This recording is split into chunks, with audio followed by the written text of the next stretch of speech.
Hi, I'm Scott Lucas with Lucas Financial Services and Wisdom Tax Group, and today is Wisdom Wednesday. Today's title is How to Drive a High-End Mercedes for Half the Cost of a Honda Accord. I've always been a car buff. I enjoy having nice cars, but don't like paying for them, right? So they can be very expensive. About 20 years ago, I really changed the process in how I bought cars. For one, I stopped buying new cars. I bought used cars. And I decided that, as I looked at all the numbers, I realized that about 3 to 4 years in, they take a really like a 50 to 60 some percent hit in depreciation. So I started focusing on cars that are about 3 to 4 years old, and the reason for that was because a lot of cars that I were looking at were full bumper to bumper warranty up to 4 years. So if I buy the car and there's something wrong with it, it's covered. Secondly, I paid cash. Didn't do any financing, didn't worry about that. And thirdly, I held it a long time. I bought a really nice car that was in great shape. I took really good care of it, and then at the end, I sold it out directly instead of trading it in. I wanted to retail instead of wholesale. So here's an example, and I chose a Honda Accord. It happened to be one of the most widely owned vehicles in the United States, and this is a real-life example on a car that I had.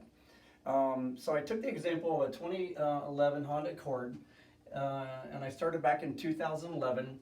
I said, suppose that you do a 3-year lease. So you lease it for 3 years, turn it in, another one for 3 years, so on and so forth, bring it all the way up to 2022.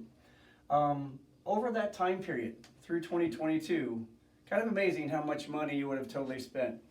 It was approximately $52,000 in total outlay. Now, what I did back in 2011 was I bought a really nice Mercedes CLS 550 in 2011. It was about 3.5 years old. The car brand new was about $72,000.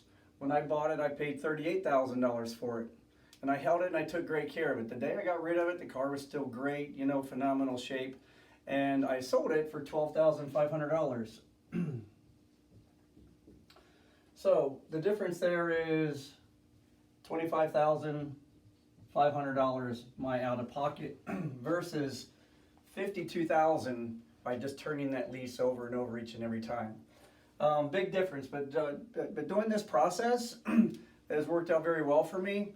And when you think about the difference in the net worth that it's going to take over your lifetime by maybe buying used, you realize that new car smell is pretty expensive. Thank you and have a great day.